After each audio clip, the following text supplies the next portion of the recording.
আসসালামু আলাইকুম। সম্মানিত নবম দশম শ্রেণীর শিক্ষার্থীবৃন্দ, আজকে তোমাদের হিসাব বিজ্ঞান সাবজেক্টের সবচেয়ে গুরুত্বপূর্ণ যে অধ্যায় হিসাব, তার হিসাব সমীকরণ বিষয়ে তোমাদেরকে আজকে প্রাথমিক ধারণা দেওয়া হবে। তো আমরা জানি হিসাব সমীকরণ হচ্ছে হিসাব বিজ্ঞানের সবচেয়ে মূল ভিত্তি বা সবচেয়ে গুরুত্বপূর্ণ টপিক।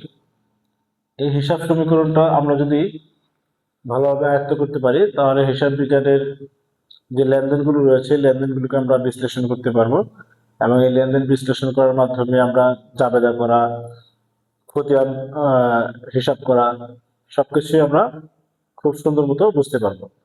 তো আমরা জানি হিসাব সমীকরণ হচ্ছে A equal to L plus O E, এটা হচ্ছে হিসাব সমীকরণের সংক্ষিপ্ত রূপ।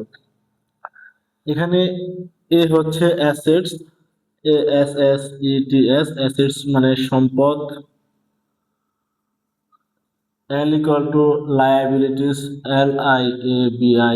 liabilities, আর ওনার সিকিউরিটি হচ্ছে মালিকানা সত্ত্ব।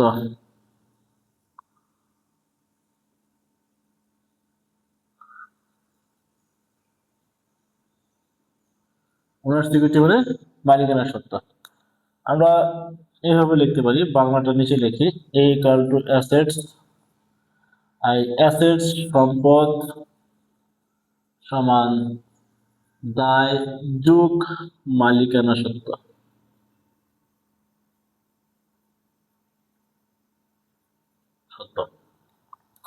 অ্যাসেটস সমান লায়াবিলিটিস প্লাস মালিকানা সত্ত্ব, অর্থাৎ সম্পদ সমান দায় যোগ মালিকানা সত্ত্ব। হিসাব আমাদের ব্যবসা প্রতিষ্ঠানের যতগুলো সম্পদ রয়েছে, যে পরিমাণ সম্পদ রয়েছে সেই পরিমাণ সম্পদের দায় এবং মালিকানা সত্ত্বের পরিমাণও সমান। অর্থাৎ আমাদের হিসাব ব্যবসা প্রতিষ্ঠানের যত সম্পদ রয়েছে তার উপর মালিকের যে সত্ত্ব আর মালিকের যে দায় সেটা, এবং মালিক ব্যতীত অন্যান্য তৃতীয় পক্ষের যে দায় সেটার পরিমাণ সমান হবে যোগ করলে।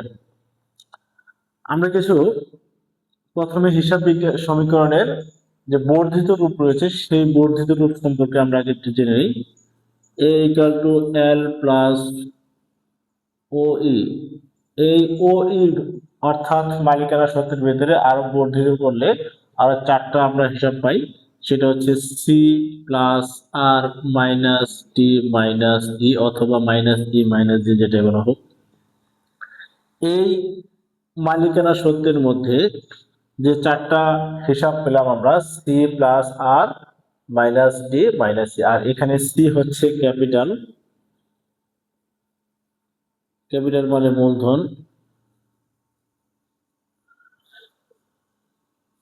আর হচ্ছে রেভিনিউ, রেভিনিউ মানে হচ্ছে আয়, ডি মানে ড্রয়িংস,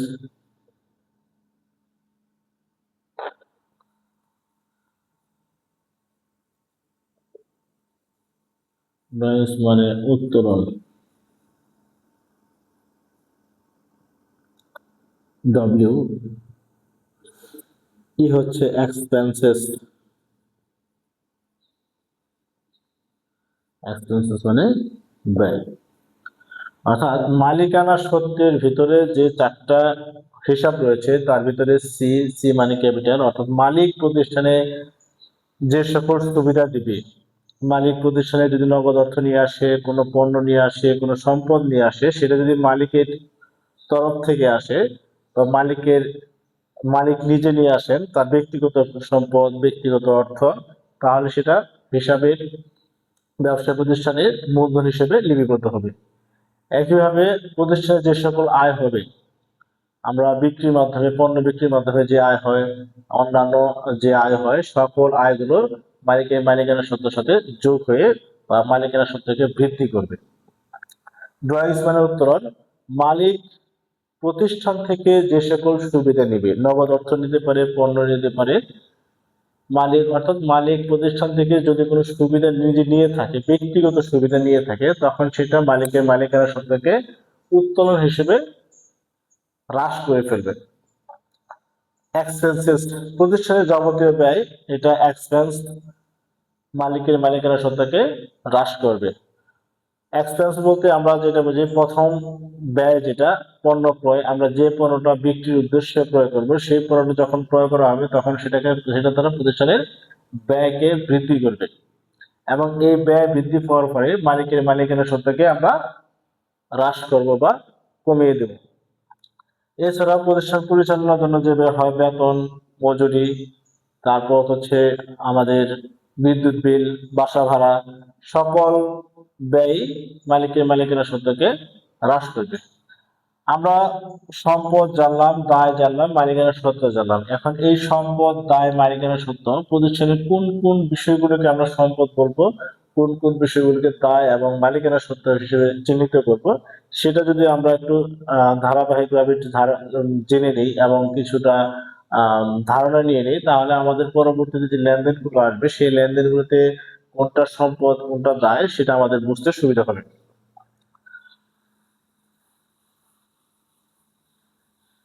সম্পদ হিসেবে আমরা প্রথমেই জানবো নগদ অর্থ।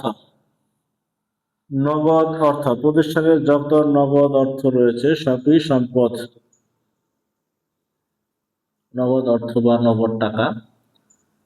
ব্যাংকে যে টাকা জমা রয়েছে, ব্যাংক এ জমা টাকা। প্রতিষ্ঠানের আসবাবপত্র,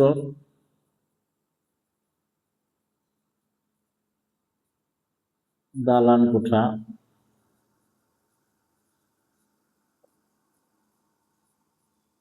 ভূমি, যন্ত্রপাতি।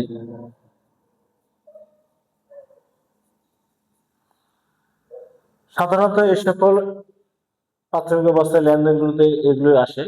তো যে লেনদেনে আমরা এই ধরনের লেনদেন, এই ধরনের হিসাব পাবো, এই ধরনের বিষয়গুলো পাবো, তখন এই বিষয়গুলোকে আমরা প্রতিষ্ঠানের সম্পদ হিসেবে লিপিবদ্ধ করব বা সম্পদ হিসেবে কাউন্ট করব। পরবর্তীভাবে দায়, আরেকটা সম্পদ রয়েছে দেনাদার। দায় হচ্ছে প্রতিষ্ঠান কারো কাছ থেকে কোনো বাকিতে পণ্য কিনেছে, অর্থাৎ প্রতিষ্ঠানের নিকট কোনো ব্যক্তি, তৃতীয় কোনো ব্যক্তি, মালিক ব্যতীত তৃতীয় কোনো ব্যক্তি যদি প্রতিষ্ঠানের নিকট কোনো অর্থ পেয়ে থাকে, সেটা হচ্ছে প্রতিষ্ঠানের দায়। দায়টা সৃষ্টি হয় মূলত বাকিতে পণ্য ক্রয়ের মাধ্যমে, কারো কাছ থেকে ঋণ গ্রহণের মাধ্যমে। বাকিতে যদি পণ্য ক্রয় হয় তখন পাওনাদারের সৃষ্টি হয়। পাওনাদার প্রতিষ্ঠানের দায়। পাওনাদার ঋণ, কারো কাছ থেকে ঋণ গ্রহণ করলে সে দায় বৃদ্ধি করে। ব্যাংক ঋণ, ব্যাংক জমাতিরিক্ত, অর্থাৎ ব্যাংকে যে টাকা জমা রয়েছে তার থেকে অতিরিক্ত উত্তোলন করা হলে ব্যাংক জমাতিরিক্ত বলা হয়। ব্যাংক জমাতিরিক্ত। এই ধরনের কোনো আইটেম আসলে বা এই ধরনের কোনো হিসাব আসলে আমরা সেই হিসাবগুলোকে আমরা প্রতিষ্ঠানের দায় হিসেবে লিপিবদ্ধ করব। মালিকানা সত্ত্ব তো আমরা কিছুক্ষণ আগেই 4টা পয়েন্টে আলোচনা করেছি। মূলধন, উত্তোলন, আয়, ব্যয়। এখন যদি আমরা এই হিসাব বিজ্ঞানের লেনদেনগুলিকে বিশ্লেষণ করার পূর্বে এই ছকটা বা এই আইটেমগুলো বা এই হিসাবগুলো যদি আমরা কিছুটা জেনে নেই, তাহলে আমাদের প্রত্যেকটা লেনদেন থেকে আমরা যে দুইটি হিসাব বের করব বিশ্লেষণ করে, তো আমাদের জন্য সুবিধা হবে। এবং এই লেনদেনগুলো বিশ্লেষণ করার পরে যে আমরা হিসাবগুলো পাবো, অর্থগুলো পাবো, সেগুলো কোথায় কোথায় যোগ বিয়োগ হবে বা হিসাব সমীকরণের কোথায় প্রভাব বিস্তার করবে, কি বৃদ্ধি করবে, কি হ্রাস করবে, তখন আমরা হিসাব প্রত্যেকটা লেনদেনের বিশ্লেষণ করার মাধ্যমে জানতে পারবো। তো তোমরা যারা ক্লাসটি করতেছো এই সবটা লিখে নিয়ে কয়েকবার পড়বে, কয়েকবার পড়লে এই সম্পর্কে তোমাদের একটা ধারণা হয়ে যাবে। আমরা কিছু লেনদেন বিশ্লেষণ করি হিসাব সমীকরণে এই লেনদেনগুলোর কি প্রভাব রয়েছে বা কিভাবে প্রভাব বিস্তার করে সেটা জানার জন্য। সম্পদ সমান দায় যোগ মালিকানা সত্ত্ব।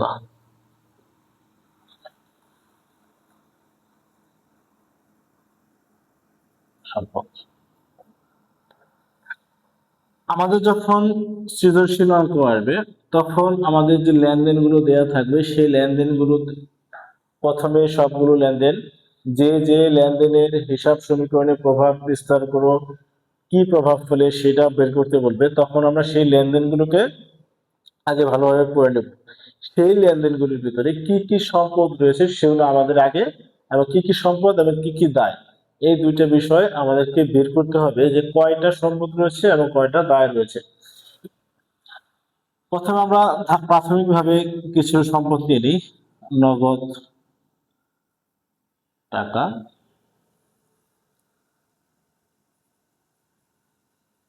ব্যাংক জমা, দেনাদার।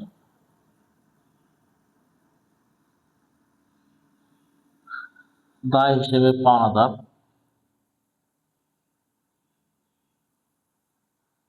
ঋণ। মালিকানা সত্ত্ব নিলাম। আমাদের এখানে তারিখ আসবে।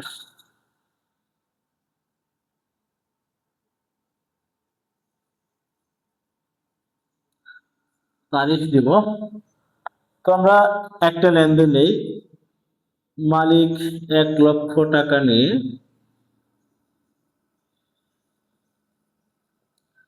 হিসাব শুরু করলেন, ব্যবসায় শুরু করলেন।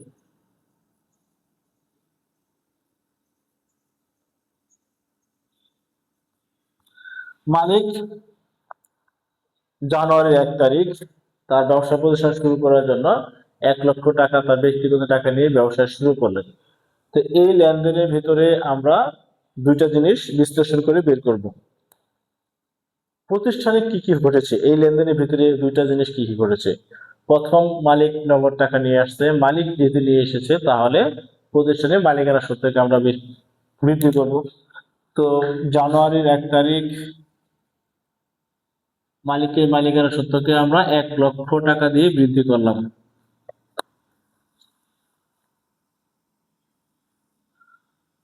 এখানে আমাদের মন্তব্য লিখতে হবে মূলধন।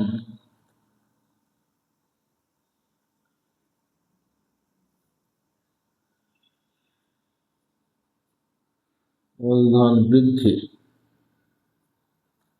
একইভাবে যেহেতু মালিক তার ব্যক্তিগত টাকা প্রতিষ্ঠানে নিয়ে এসেছেন, প্রতিষ্ঠানের নগদ টাকা বৃদ্ধি পেয়েছে। যেহেতু প্রতিষ্ঠানের নগদ টাকা বৃদ্ধি পেয়েছে এই জন্য আমরা প্রতিষ্ঠানের নগদ টাকাকেও বৃদ্ধি করি।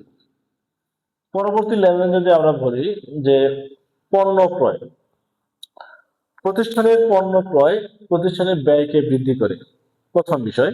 দ্বিতীয় বিষয় হচ্ছে এই পণ্যটা আমরা কিভাবে ক্রয় করেছি, নগদে ক্রয় করেছি কিনা, বাকিতে ক্রয় করেছি কিনা, সেটা আমাদেরকে এই লেনদেন থেকে আমাদেরকে বুঝতে হবে। পণ্য ক্রয় নগদে হয়, বাকিতে হয়, চেকের মাধ্যমে হয়। আরো যেগুলো হয় সেগুলো তোমাদের নবম শ্রেণী বা দশম শ্রেণীর জন্য প্রযোজ্য নয়। বিনিময় বিলের মাধ্যমে পণ্য ক্রয় হয়। তো আমরা নগদ এবং বাকি এই দুইটা চিন্তা করি, চেক হিসেবে চিন্তা করব। পণ্য ক্রয় সংক্রান্ত যে লেনদেনগুলো থাকবে সেই লেনদেনের মধ্যে পণ্য ক্রয় শুধু, নগদ এবং বাকি কোনো কিছু উল্লেখ নেই, কোনো ব্যক্তি বা প্রতিষ্ঠানের নাম উল্লেখ নেই, তখন সেই লেনদেনটাতে পণ্য ক্রয় নগদে হয়েছে, সংগঠিত হয়েছে। প্রতিষ্ঠানের লেনদেনগুলোতে নগদ বাকি উল্লেখ নেই, কিন্তু শুধুমাত্র ব্যক্তি বা প্রতিষ্ঠানের নাম উল্লেখ রয়েছে। নগদ উল্লেখ নেই, বাকি উল্লেখ নেই, কিন্তু কি রয়েছে, একটা ব্যক্তি একটা বা অথবা একটা প্রতিষ্ঠানের নাম উল্লেখ রয়েছে যে রহিম এন্টারপ্রাইজ থেকে বা হাবিব এন্টারপ্রাইজ থেকে পণ্য ক্রয়। এই যে হাবিব এন্টারপ্রাইজ থেকে পণ্য ক্রয় লেখা রয়েছে, এখানে নগদ লেখা নেই, বাকিও লেখা নেই, কিন্তু হাবিব এন্টারপ্রাইজ উল্লেখ রয়েছে। এই লেনদেন হচ্ছে বাকিতে ক্রয়। অর্থাৎ আমরা যখন একটা ক্রয় এবং বিক্রয় সংক্রান্ত লেনদেন দেখবো, তখন সেই লেনদেনে যদি নগদ বাকি উল্লেখ না থেকে কোনো ব্যক্তি বা প্রতিষ্ঠানের নামও উল্লেখ না থাকে, তখন সেই লেনদেনটা নগদে ক্রয় সংঘটিত হয়েছে। একইভাবে কোনো লেনদেনে নগদ বাকি উল্লেখ নেই, শুধুমাত্র ব্যক্তি বা প্রতিষ্ঠানের নাম উল্লেখ রয়েছে, সেই লেনদেনটা বাকিতে সংঘটিত হয়েছে। আর নগদ উল্লেখ থাকলে নগদে, বাকি উল্লেখ থাকলে বাকিতে, সেটা তো আমরা সবাই বুঝতে পারবো। তো দ্বিতীয় লেনদেনটা হিসেবে আমরা নেই যে পণ্য ক্রয় 20,000 টাকা, অর্থাৎ এখানে নগদ বাকি কিছু উল্লেখ নেই, কোনো ব্যক্তি বা প্রতিষ্ঠানের নাম উল্লেখ নেই, অর্থাৎ এটা নগদে সংঘটিত হয়েছে। যেহেতু পণ্য ক্রয় নগদে সংঘটিত হয়েছে, নগদে পণ্য ক্রয় করেছি জানুয়ারির 2 তারিখ, নগদে পণ্য ক্রয় করেছি, অর্থাৎ আমি তাকে পণ্য কিনে নগদ টাকা দিয়েছি, নগদ টাকা দেওয়ার সাথে সাথে আমার নগদ টাকার পরিমাণ হ্রাস পাবে। তো আমরা নগদ টাকার পরিমাণ হ্রাস করবো 20,000 টাকা, মাইনাস করবো। আমরা ব্রেকেটও দিতে পারি, মাইনাস চিহ্ন দিতে পারি, ব্রেকেট দেওয়াটাই যুক্তিযুক্ত। আর পণ্য ক্রয় প্রতিষ্ঠানের ব্যয়কে বৃদ্ধি করে, তো প্রতিষ্ঠানের ব্যয় বৃদ্ধি হলে মালিকানা সত্ত্ব মাইনাস হবে, আমরা মালিকানা সত্ত্বকেও মাইনাস করব। ক্রয় ব্যয় বৃদ্ধি লিখতে পারি। পরবর্তী লেনদেন, হাবিব এন্টারপ্রাইজ থেকে পণ্য ক্রয় 25,000 টাকা। হাবিব এন্টারপ্রাইজ থেকে পণ্য ক্রয় 25,000 টাকা। এখানে শুধুমাত্র যে প্রতিষ্ঠান থেকে আমরা পণ্য ক্রয় করেছি সেই প্রতিষ্ঠানের নাম উল্লেখ রয়েছে, কিন্তু এখানে নগদ বাকি কিছু উল্লেখ নেই, তাহলে সেটা বাকিতে পণ্য ক্রয়। আর বাকিতে পণ্য ক্রয় করলে প্রতিষ্ঠানের পাওনাদারের সৃষ্টি হয়, আর পাওনাদার প্রতিষ্ঠানের দায়। প্রথম বিষয়,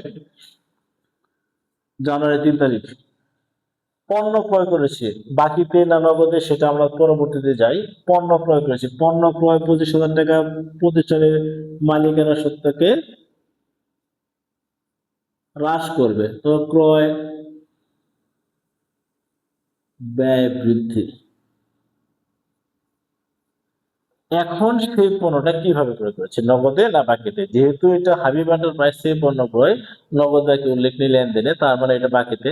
আর বাকিতে পণ্য ক্রয় করলে প্রতিষ্ঠানের পাওনাদারের সৃষ্টি হয়, পাওনাদার প্রতিষ্ঠানের দায়। এখানে পাওনাদার প্রতিষ্ঠানের দায়, এখানে সমান চিহ্ন থাকবে প্রত্যেকটাতে, আর এখানে প্লাস চিহ্ন থাকবে প্রত্যেকটাতে।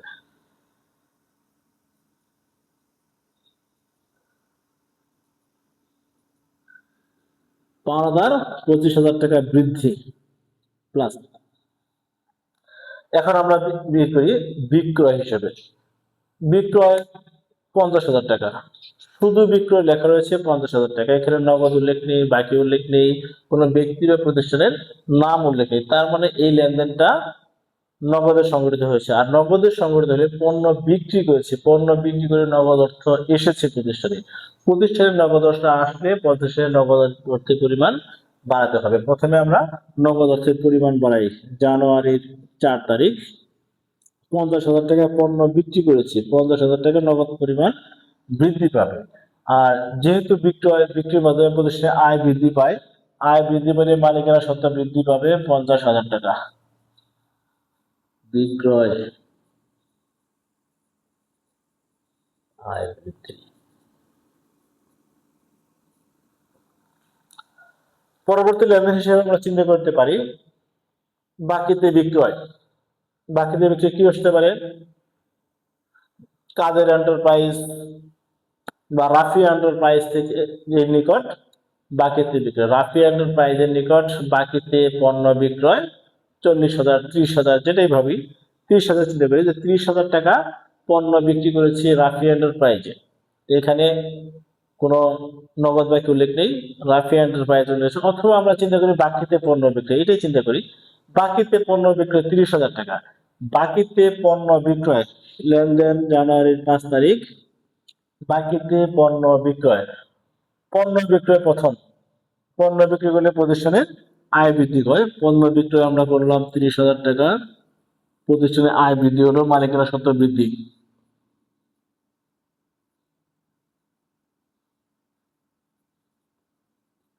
মালিকানা সত্ত্ব বৃদ্ধি। তো যেহেতু বাকিতে পণ্য বিক্রি করলে প্রতিষ্ঠানের দেনাদারের সৃষ্টি হয়। বাকিতে পণ্য বিক্রি করলে প্রতিষ্ঠানের দেনাদারের সৃষ্টি হয়। দেনাদার প্রতিষ্ঠানের সম্পদ, দেনাদার প্রতিষ্ঠানের সম্পদ। এই জন্য বাকিতে পণ্য বিক্রির মাধ্যমে প্রতিষ্ঠানের দেনাদারের পরিমাণ বৃদ্ধি পায়। ব্যাংকে নগদ অর্থ জমা 5,000 টাকা, ব্যাংকে নগদ অর্থ জমা 5,000 অথবা 5,000 টাকা জমা দিয়ে ব্যাংকে একটি হিসাব খোলা হলো। আমরা এই লেনদেনটা দেখি, 5,000 টাকা জমা দিয়ে ব্যাংকে হিসাব খোলা হলো। ব্যাংকে জমা দিয়েছি নগদ অর্থ, মানে প্রতিষ্ঠানের নগদ টাকা নিয়ে আমরা ব্যাংকে জমা দিয়েছি। এটা হচ্ছে এখানে ঘটনা।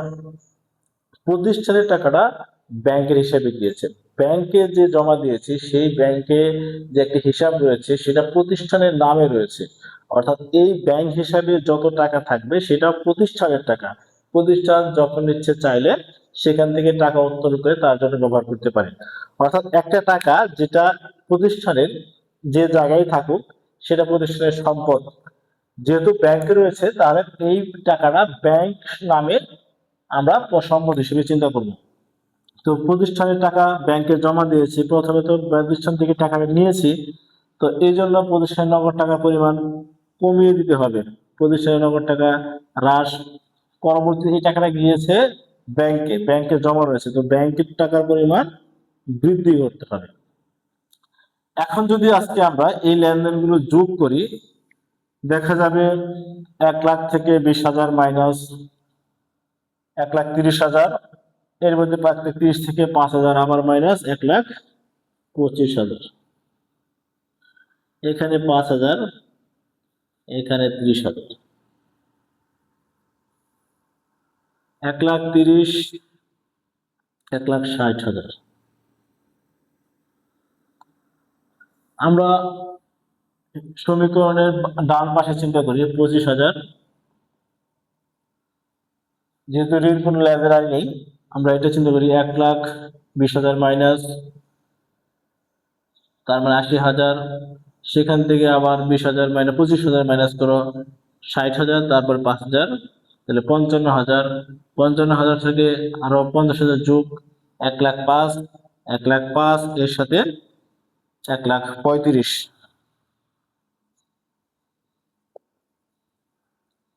1,35,000 আর হচ্ছে 25 যোগ 1,60,000। অর্থাৎ হিসাব সমীকরণে যতগুলো লেনদেন আমরা দেখবো, হিসাব সমীকরণে আমাদের উভয় পাশ অবশ্যই মিলতে হবে। যদি উভয় পাশ না মিলে তাহলে হিসাব সমীকরণে আমাদের লেনদেনগুলোর এন্ট্রি দেওয়া ঠিক হয়নি। প্রত্যেকটা লেনদেনের কারণে হিসাব সমীকরণে উভয় দিকে প্রভাব বিস্তার করবে, অর্থাৎ উভয় দিকে সমান অর্থের পরিমাণ থাকবে। তো আমরা যদি আজকে এই প্রথম ক্লাসটা হিসাব সমীকরণের প্রাথমিক ধারণা হিসেবে চিন্তা করি, প্রথমে আমাদের হিসাব সমীকরণের বাম পাশ এবং ডান পাশ কি থাকে সেটা আমরা দেখব। পরবর্তীতে হিসাব সমীকরণের সম্পদ কি কি, দায় কি কি এবং মালিকানা সত্ত্ব কি কি যে হিসাবগুলো রয়েছে সেগুলো যদি আমরা কয়েকবার রিভিশন করি, একবার 2-3 বার খাতায় লিখি, তাহলে আমাদের ধারণা হয়ে যাবে যে প্রতিষ্ঠানের নগদ অর্থ, ব্যাংক জমা, দেনাদার, আসবাবপত্র, দালান কোঠা এগুলো হচ্ছে সম্পদ হিসেবে পরিগণিত হয়। দায় হিসেবে পরিগণিত হয় পাওনাদার, ঋণ, ব্যাংক জমাতিরিক্ত। আর মালিকানা সত্ত্বের ভিতরে যে 4টা হিসাব রয়েছে সেই হিসাবগুলো যদি আমরা কয়েকবার রিভিশন করি, তাহলে আশা করি হিসাব সমীকরণ সম্পর্কে তোমাদের যে ধারণাগুলো, সুন্দর একটি ধারণা সৃষ্টি হবে এবং এই ধারণা নিয়ে আমরা পরবর্তীতে প্রত্যেকটা লেনদেনের বিশ্লেষণ করতে পারলে আমরা হিসাব সমীকরণ এবং হিসাব সমীকরণের পাশাপাশি আমরা জাবেদারও প্রায় 50% 70% এখান থেকে শেয়ার হয়ে যাবে। তো আজকের ক্লাসে এই পর্যন্তই। আসসালামু আলাইকুম।